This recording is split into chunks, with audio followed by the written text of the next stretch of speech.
is on boiler mountings. We're going to see about the boiler mountings. We not only read it theoretically, we're going to see how exactly they are mounted upon the boiler actually on board a ship. So let's start with the boiler mountings.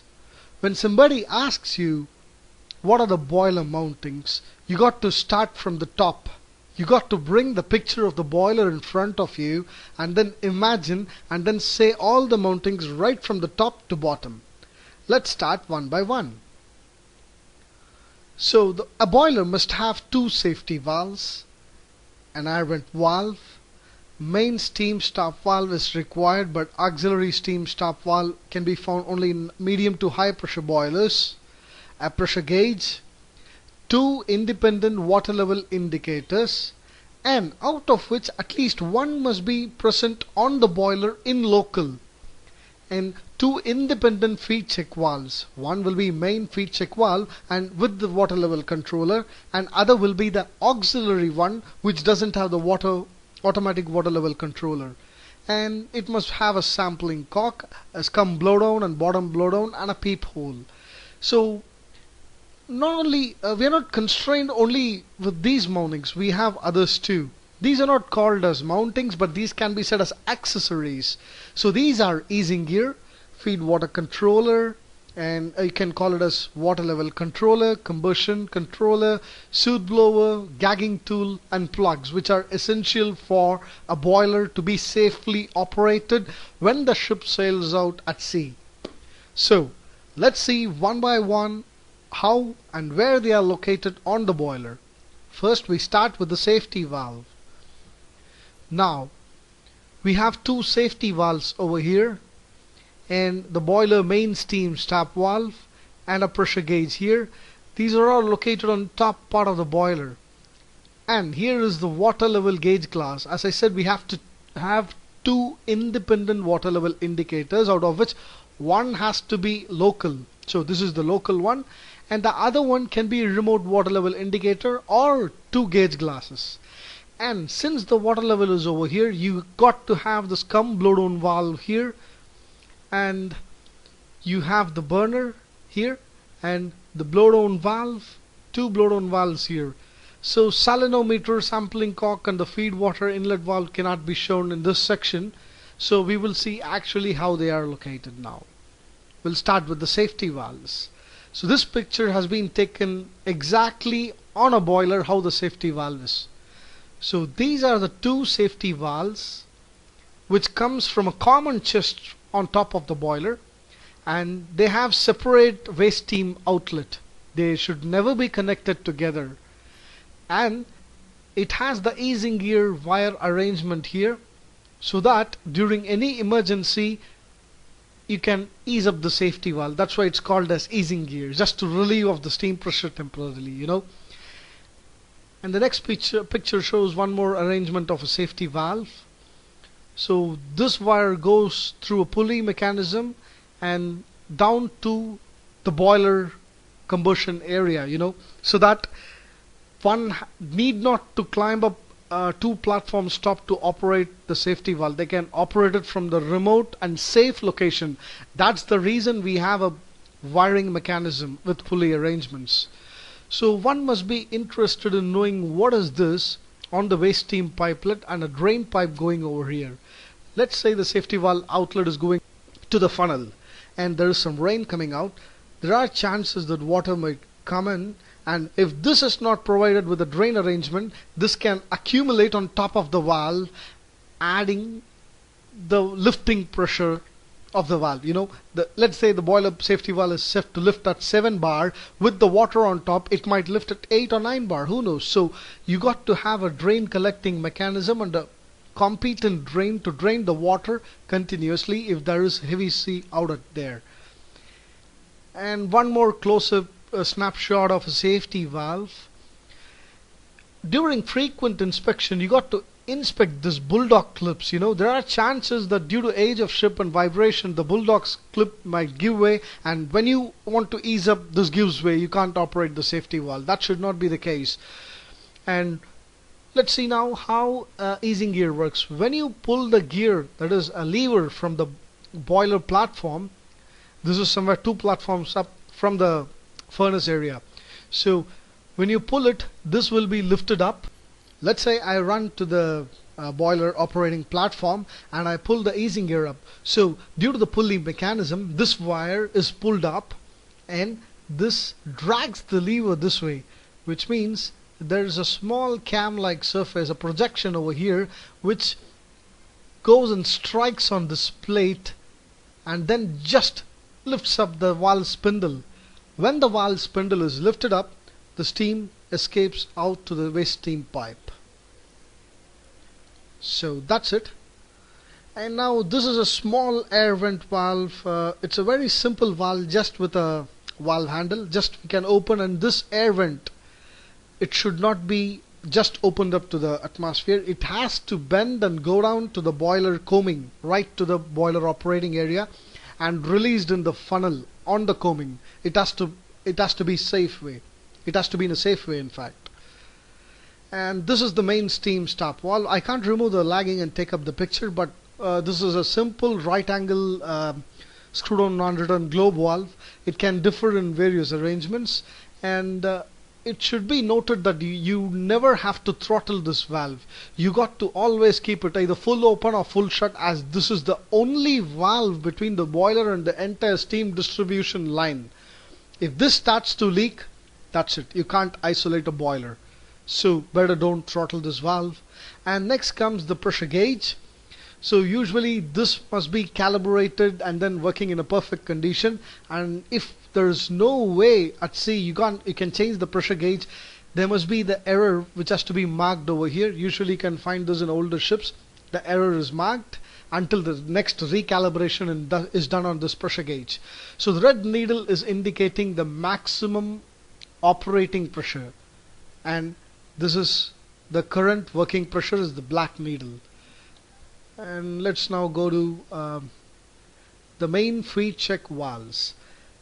You can usually find the main feed check valves on top of the boiler, near the safety valve area. You can usually find it.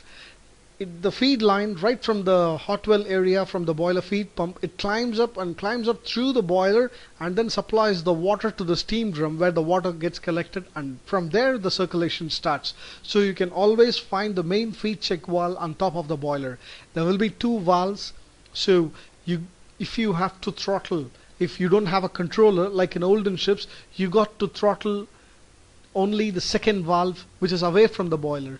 The one which is directly connected to the boiler must never be throttled. That's the idea of having 2 valves. Now this is the water level controller, or the feed regulating mechanism. Like, let's say the water level in the boiler is optimum.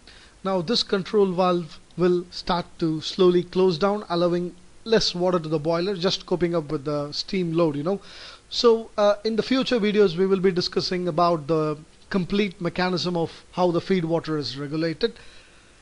And the next shows the gauge glass, which is very, very important. This is the exact view where you go on a watch and you got to see the water level. Hope you guys can identify the water level. It's over here. So this is the water level. You got to have a cross painted strip or a light which is different in color, so that you can see the water level easily. That's the idea of it. And this is the other view. Here is the bulb which is enclosed, and this is the gauge glass. You have a drain cock here, the water cock here, and the steam cock here. So this is the arrangement. And you can note a small strip written something.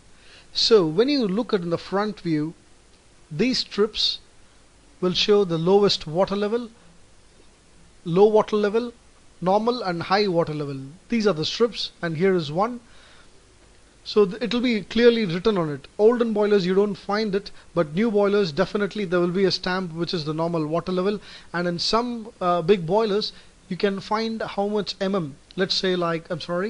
Let's say here the normal water level will be 0, and anything above the normal water level will be plus 10 mm, 20 mm, 30 mm, up to 150 mm. Roughly I'm saying the value. And below 0 is -10, -20 mm, 30 mm. Just it's a reference value. So when you calibrate the water level controller and the differential pressure transmitter, when the boiler is at normal working level, that is 0 over here, the DP transmitter should also be showing the same corresponding value. Now let's move on to the next mounting, which is the scum blowdown valve. As I said earlier, it should be slightly below the normal water level. So the idea is to have just to scum off the floating debris out of the boiler. So since it's set as floating debris, it is always found on just near the water level. So that's the reason we have near the water level, and we have two valves as usual. So the idea is, as I said earlier, the second valve you can throttle it, and the first valve should always be kept open when you blow down. During normal operation, both the valves should be kept full shut. And the next mounting is the bottom blowdown valve. So this is the boiler casing, and you have two valves for the bottom blowdown. After this valve, it goes to the bottom platform, and right in the bottom platform it connects to the ship's hull and then goes overboard. So most of the ships have 3 to 4 valves, but the textbooks say 2 valves or 3 valves max. So this is what we actually find. So whenever you got to blow down, you got to keep this valve completely open and throttle with this. And here is the same, you got to open this valve completely. If you have one valve on the boiler, you got to throttle with this. That's the idea. And here is the sampling cock. You got to be very, very careful with this valve. This valve tends to leak very often. This sampling cock carries the same steam pressure of the boiler. So 7 bar steam, and if you say you do the boiler water test every day, so the valve tends to leak. So be very careful when operating this valve. And this is the sampling arrangement right from the boiler. The boiler water, in fact the boiler water comes, and let's say the boiler water inside the boiler is at 7 bar. So the temperature of the water is of the order 130 degrees or something. I'm just saying a rough value. What happens when a 7 bar water comes to atmospheric pressure? Let's say 1 bar, 1.013 bar. So it immediately flashes off into steam at the atmospheric pressure. So the idea of collecting a sample is to have a cooler here. Here is the sample water cooler. What it does is the boiler water is cooled down to roughly 90 or 80 degrees Celsius, and you got to refer your water treatment manual. What is the ideal temperature of collecting water sample? You usually have a thermometer and a cooling water line from the freshwater circuit of a shipboard system. You will be having it. And the next mounting would be it's an accessory, not a mounting, and this is the easing gear which I was talking about, which is connected to the safety valve. So you will be having 2 easing gears operating each safety valve.